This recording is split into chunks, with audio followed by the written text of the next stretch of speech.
ഒരു ചോദ്യമുണ്ട് ഉസ്താദേ. സമസ്ത മുഷാവറ ഒരു തീരുമാനമെടുത്താൽ അത് എല്ലാവരും അംഗീകരിക്കണോ? 40 പണ്ഡിതന്മാർ ഒരുമിച്ച് എടുക്കുന്ന തീരുമാനമല്ലേ, അത് പിഴവുണ്ടാവാത്തൊരു തീരുമാനമായിരിക്കില്ലേ എന്നൊരു സംശയം. അതിനേതായാലും തൊഴിയൂർ ഉസ്താദ് മറുപടി പറയട്ടെ.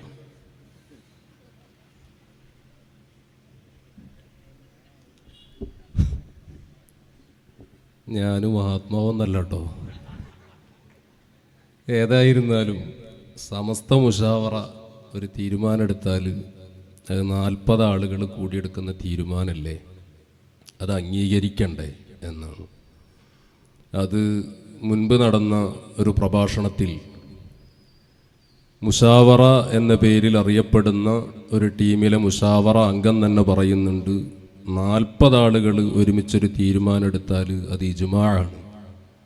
അപ്പോൾ അത് പഴക്കുകയാണെച്ചെങ്കിൽ ആ കൂട്ടത്തിൽ നമുക്കും പഴക്കാന്ന്. അതൊക്കെ ഭീമാബദ്ധമാണ്.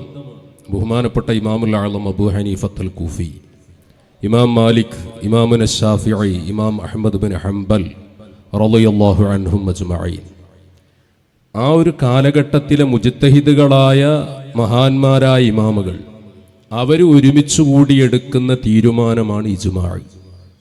അതിനിപ്പോൾ ഏതായാലും ഇല്ലല്ലോ. അഹ്മദ് ബിൻ ഹംബൽ തങ്ങളുടെ കാലം കഴിഞ്ഞു. അവരൊക്കെ ആ വലിയ ഗവേഷണ പടുക്കളായ വലിയ മഹാന്മാരായ അഇമ്മത്ത്, അവരുടെ ആ കാലഘട്ടത്തിൽ അവരൊരുമിച്ച് കൂടിയെടുക്കുന്ന തീരുമാനമാണ് ഇജ്മാഅ്.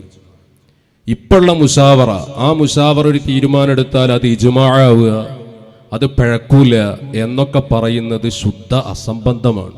ആളുകളെ കബളിപ്പിക്കുകയാണ്, പച്ചയായ വഞ്ചനയാണ്. അതിപ്പോൾ നമ്മളങ്ങനെ പറഞ്ഞു എന്ന് വേണ്ട.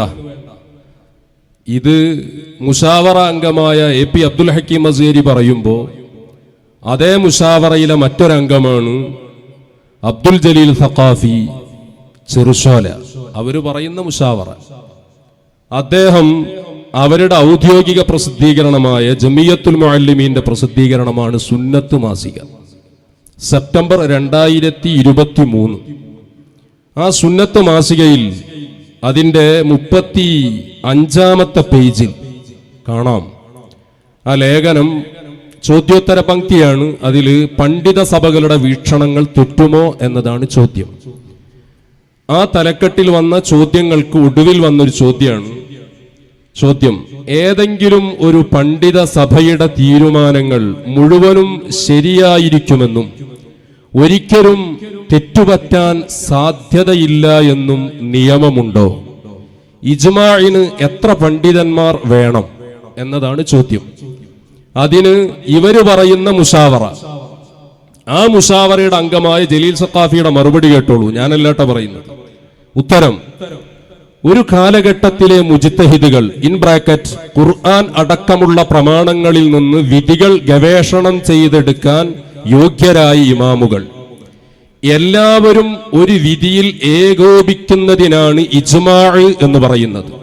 അഥവാ ഒരു കാലത്തെ സർവ്വ മുജ്തഹിദുകളുടെയും ഗവേഷണം ഒരേ വിധിയിൽ എത്തുമ്പോഴാണ് ഇജ്മാഅ് ആകുന്നത്, നിശ്ചിത എണ്ണമല്ല. ഒരു കാലഘട്ടത്തിലെ മുഴുവൻ മുജ്തഹിദുകളും എന്നതാണ് ഇജ്മാഇന്റെ മാനദണ്ഡം. ഇജ്മാഅ് ഗണ്യത പ്രമാണമാണ്. എന്നാൽ മുജ്തഹിദുകളല്ലാത്തവരുടെ പണ്ഡിതന്മാരാണെങ്കിലും ഏകോപനം ഇജ്മാഅ് അല്ല. ഇത് സുന്നത്ത് മാസിക 2023 സെപ്റ്റംബർ മാസം ചോദ്യോത്തര പങ്ക്തി, ചെറുശോല അബ്ദുൽ ജലീൽ സഖാഫിയുടെ മറുപടി. അപ്പൊ അത് ഇജ്മാഅ് അല്ല. ഇനി കേട്ടോളൂ, ഏതെങ്കിലും ഒരു സംഘടനയുടെ സർവ തീരുമാനങ്ങളും ശരിയായിരിക്കുമെന്നും ഒരിക്കലും തെറ്റു സംഭവിക്കാൻ സാധ്യതയില്ലെന്നും പറയാവതല്ല. എന്റെ പ്രിയപ്പെട്ട സഹോദരന്മാര് ചിന്തിക്കണം. പിന്നെ അതിന്റെ ശേഷയിൽ പറയുന്നുണ്ട്, അത് ഇവരുടെ അവസ്ഥ തന്നെ ഇവർ വിശദീകരിക്കുന്നതാണ്. അതേസമയം ഒരു കൂട്ടം പണ്ഡിതന്മാർ കൂടിയാലോചിച്ചെടുത്ത നിലപാടുകളിൽ തെറ്റ് സംഭവിക്കാനുള്ള സാധ്യത ആപേക്ഷികമായി കുറവാണ്. അതാരാണെങ്കിൽ സൂക്ഷ്മശാലികളായ പണ്ഡിതന്മാരാകുമ്പോൾ പ്രത്യേകിച്ചും. ആ പറഞ്ഞ അവസാനത്തെ വാക്ക് നിങ്ങൾക്ക് ഒരിക്കലും യോജിക്കില്ല. കാരണം സൂക്ഷ്മത എന്നുള്ളത് തൊട്ട് തീണ്ടിയിട്ടില്ലല്ലോ. ആലിമീങ്ങൾക്ക് ശറഇൽ ഉലമാഇന് വറഅ് വേണം. നമ്മൾ പലപ്പോഴും പറഞ്ഞിട്ടുള്ളതല്ലേ, നിങ്ങൾക്കിടയിൽ തന്നെ പരസ്പരമുള്ള സംസാരത്തിൽ എന്ത് വറഅ നിങ്ങൾക്കുള്ളത്? ആ സൂക്ഷ്മതയുടെ സീനു പോലും സ്പർശിക്കാത്ത നിങ്ങളെടുത്ത തീരുമാനം തെറ്റൂല എന്നല്ല, തെറ്റാണ് ചെയ്യാത്. കാലം സാക്ഷി, ചരിത്രം സാക്ഷി.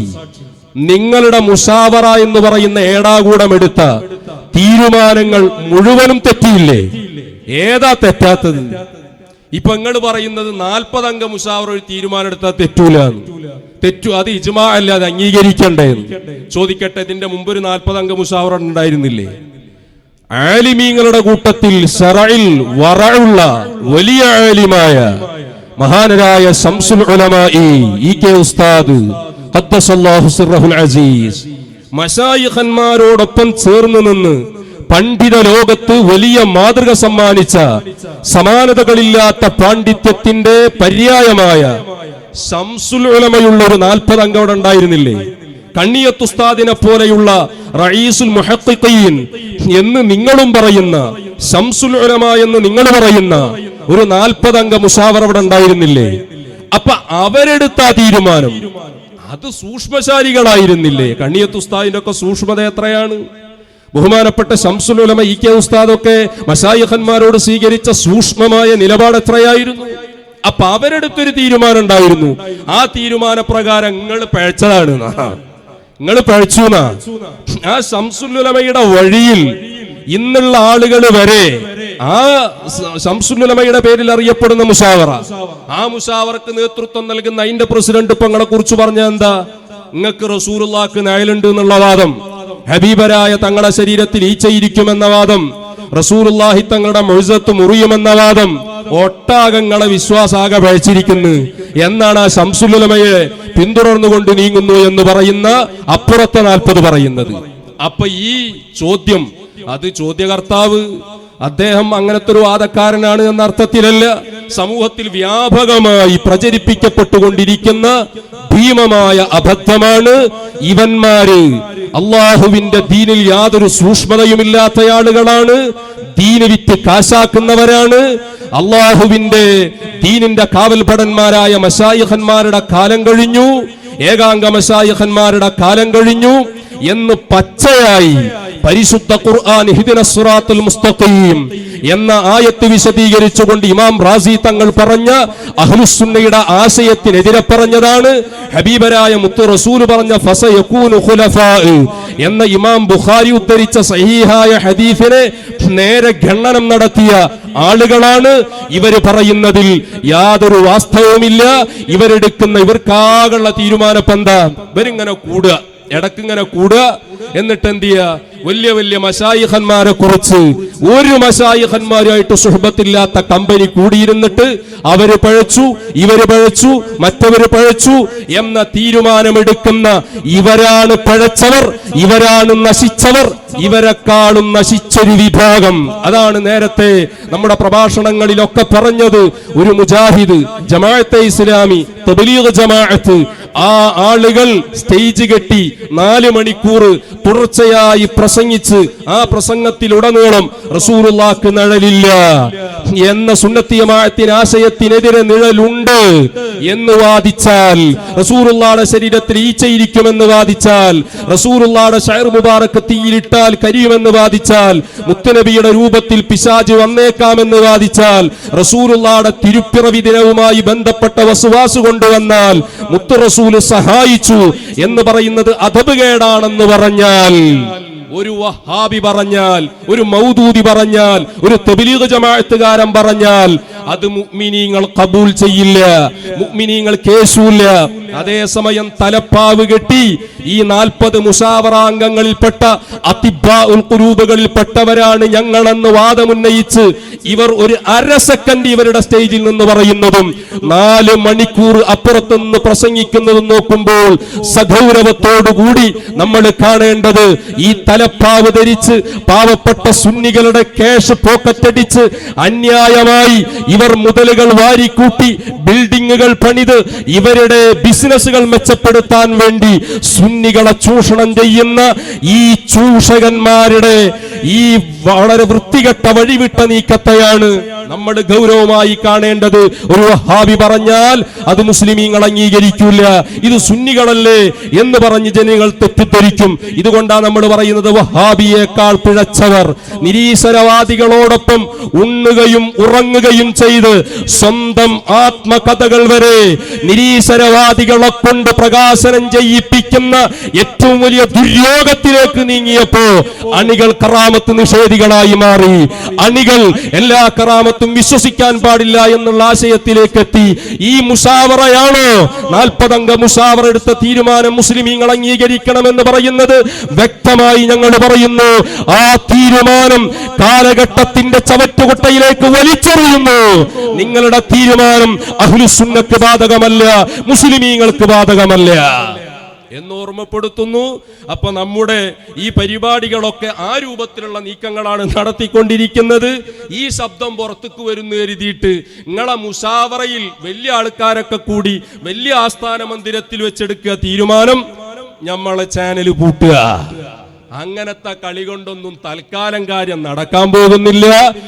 ഒരു ചാനൽ നിങ്ങൾ ഇന്ന് പൂട്ടിയാൽ അടുത്ത ചാനൽ നമ്മൾ നാളെ തുടങ്ങും. ഇതുവരെ നമ്മളെ മുഖാമുഖം പരിപാടിയൊക്കെ ഒരു ചാനലിലൂടെ, അപ്പൊ നമ്മളെ പരിപാടി തത്സമയ സംപ്രേഷണം 2 ചാനലിലൂടെ നമ്മൾ നടത്തിക്കൊണ്ടിരിക്കുന്നുണ്ട്. ഇനിയിപ്പോ നാളെ നിങ്ങൾ വേറെ പണി കണ്ടാൽ അതിനപ്പുറത്ത് നമ്മൾ പണി കാണും. നിങ്ങള് നീർക്കോലിക്ക് നീന്തൊക്കെ പഠിപ്പിക്കാൻ വരരുത് കൂട്ടരെ. ബസറയിൽക്ക് കാരൊക്കെ കയറ്റല്ലേ മാണിക്ക കല്യാളെ, കടപ്പുറത്തേക്ക് മണല് കയറ്റല്ലേ. ആ പരിപാടി തൽക്കാലം നടക്കൂല. ഇതിന്റെ അടുത്ത് ഇരിക്കുന്നില്ലേ, കൂടാരത്തിൽ ഒരുമിച്ചു കൂടിയിരിക്കുന്നില്ലേ മഹാനരായ മടവൂർ ശൈഖുന കൂലി കൊടുക്കുന്നു പറഞ്ഞപ്പോ ഉറഞ്ഞു തുള്ളിയവർ, ലാ തഖുദു സിനത്തും വലാനവും എന്നുള്ളതിനെ പച്ചയായി ദുർവ്യാഖ്യാനിച്ചവർ പലരുതിന്റെ അടുത്തില്ലേ. വെറുതെ ആ അടുക്കളയിലിരുന്ന് ഓരിയിട്ടാൽ പോരാ, അവിടെ ഇരുന്ന് മോങ്ങിയാ പോരാ. ആദർശ മുഖാമുഖം അഹ്ലുസുന്നയുടെ ആശയം പറയുന്ന മശായിഖന്മാരുടെ നിർദ്ദേശത്തിലും ആശീർവാദത്തിലും പ്രമാണങ്ങൾ നിരത്തിവെച്ച് ആൺകുട്ടികളായ മശായിഖന്മാരുടെ മക്കളിതാ ഇവിടെയുണ്ട്. ഏതെങ്കിലും മുസ്ലിം ജമാഅത്തുകാർ ആണായി പിറന്നവരുണ്ടോ? കടന്നു വരൂ, മുത്തുനബിക്ക് നിഴലുണ്ട് എന്ന് പ്രമാണം വെച്ചുകൊണ്ട് ഞങ്ങളെ മുമ്പിൽ സമർത്ഥിക്കാൻ, ഞങ്ങളെ ഹബീബരായ തങ്ങളെ കോലത്തിൽ പിശാച് വരുമെന്ന് വാദിക്കാൻ, മുത്തുനബിയുടെ പരിശുദ്ധമായ തിരുപ്പിറവിയുമായി ബന്ധപ്പെട്ട സമയത്തിൽ വസ്വാസ് ഉണ്ടാക്കാൻ, മടവൂർ ശൈഖുന ഖുതുബുൽ ആലം അല്ല എന്ന് പറയാൻ, അനമുദബ്ബിറുൽ ആലം എന്ന് ശൈഖുന പറഞ്ഞത് തെറ്റാണെന്ന് സമർത്ഥിക്കാൻ, പ്രമാണത്തിന്റെ പിൻബലത്തിൽ ആണത്തത്തോടുകൂടി സമർത്ഥിക്കാൻ പറ്റുന്ന ആണായി പിറന്ന വഹാബിയുണ്ടോ? അവരുടെ മൂടുതാങ്ങികളായ നവവഹാബികളായ മുസ്ലിം ജമാഅത്തുകാരുണ്ടോ? ആ ടി ഉസ്താദ് ഉണ്ടാക്കിയ സ്ഥാപനത്തിൽ ഉപ്പും ചോറും തിന്നിട്ട് ഇരിക്കണില്ല എങ്ങായിമാരങ്ങള്. അവരാത്മാവ് നിങ്ങൾക്ക് മാപ്പ് തരുമോ? ധൈര്യം ഉണ്ടെങ്കിൽ വരി. ഇത് കഴിഞ്ഞിട്ട് പിന്നെ ഞാനാ പറയരുത്, ആൺകുട്ടികളെ പോലെ വരി. കണ്ടില്ലേ നിങ്ങൾ എത്ര സുതാര്യമായ വേദിയ.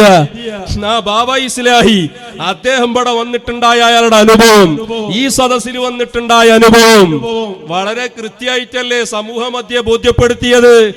എങ്ങനെയാണ് മുഖാമുഖം നടത്തേണ്ടത്, ഏത് രൂപത്തിലാ മറുപടി പറയേണ്ടത്, ചോദ്യകർത്താക്കളോട് സ്വീകരിക്കേണ്ട നിലപാടെന്താ, സ്വഭാവ ശുദ്ധി എന്താ, പഠിക്കൂ നിങ്ങൾ. അത് മശായിഖന്മാരുടെ മക്കൾ മശായിഖന്മാരുടെ നിർദ്ദേശപ്രകാരം അതിവിടെ അവതരിപ്പിക്കുക. നിങ്ങളോട് പിന്നെ ഈ രൂപത്തിൽ കുറച്ച് ഗൗരവത്തിൽ തന്നെ പറയേണ്ടത്. കാരണം നിങ്ങൾക്ക് ഇളകാനുള്ളത് ഈ രൂപത്തിൽ തന്നെങ്കിലേ നിങ്ങൾ ഇളകൂ, എങ്കിലേ നിങ്ങൾ ഈ സദസ്സിലേക്ക് വരാൻ നിങ്ങൾക്ക് കഴിയാത്ത ആദർശ പാപ്പരത്വം നിങ്ങളെ മുച്ചൂടും മൂടിയിട്ടുണ്ട് എന്നത് വിഷയങ്ങൾ മനസ്സിലാക്കുന്ന നിഷ്പക്ഷമതികൾ ചിന്തിക്കട്ടെ. ധൈര്യമുള്ള ആൺകുട്ടികൾ ഉണ്ടെങ്കിൽ വന്നോളൂ, മറുപടി പറയാൻ മശായിഖന്മാരുടെ മക്കൾ സജ്ജമാണ് എന്ന് ഓർമ്മപ്പെടുത്തുകയാണ്. അതുകൊണ്ട് ചോദ്യത്തിന്റെ ഉത്തരം ഇതാണ്. ഈ കാര്യങ്ങൾ ഓർമ്മപ്പെടുത്തി ഇൻഷാ അല്ലാഹ് ഇനിയും നമ്മുടെ മജ്‌ലിസുകൾ തുടരും, പരിപാടികൾ ഇനിയും നടക്കും. പിന്നെ ഓൺലൈനിൽ ചോദ്യം ചോദിക്കാൻ താല്പര്യം പ്രകടിപ്പിച്ച ആളുകളുണ്ട്. അവർക്കുള്ള അവസരം ഇൻഷാ അല്ലാഹ് അതും ഉണ്ടാകും. ഇവിടെ ആരൊക്കെ മറുപടി പറയണം, എങ്ങനെ മറുപടി പറയണം, അതിനൊക്കെ ഞങ്ങൾക്ക് കൃത്യമായ നിർദ്ദേശമുണ്ട്. ആ അദബ് പാലിച്ചിട്ട് തന്നെ ഞങ്ങൾ നിൽക്കുള്ളൂ. ഞങ്ങളിങ്ങനെ എൻ്റെ പേര് നോട്ടീസിലില്ല, എന്റെ പേര് ഫ്ലക്സിൽ കൊടുത്തിട്ടില്ല, കുറെ നേരമായി ഞാൻ ഇവിടെ ഇരിക്കണ് എന്ന് പറഞ്ഞിട്ട് ഹാലിളകിയിട്ട് വരുമൊന്നുമില്ല. നിങ്ങളെ ഉള്ളിലുള്ള അകത്തളങ്ങളിലുള്ള പ്രശ്നങ്ങൾ പാവപ്പെട്ട ചോദ്യകർത്താക്കളോട്, അങ്ങാടിയിൽ തോറ്റാൽ അമ്മയോട് എന്ന ശൈലിയൊന്നും ഞങ്ങളെ ഈ പരിപാടിയിൽ നിങ്ങളാരും പ്രതീക്ഷിക്കണ്ട. ഇത് സുതാര്യമാണ്, വളരെ വ്യക്തമാണ്, ഇവിടെ വളച്ചുകെട്ടലുകളില്ല, എല്ലാം കൃത്യമാണ് എന്ന് ഓർമ്മപ്പെടുത്തുന്നു.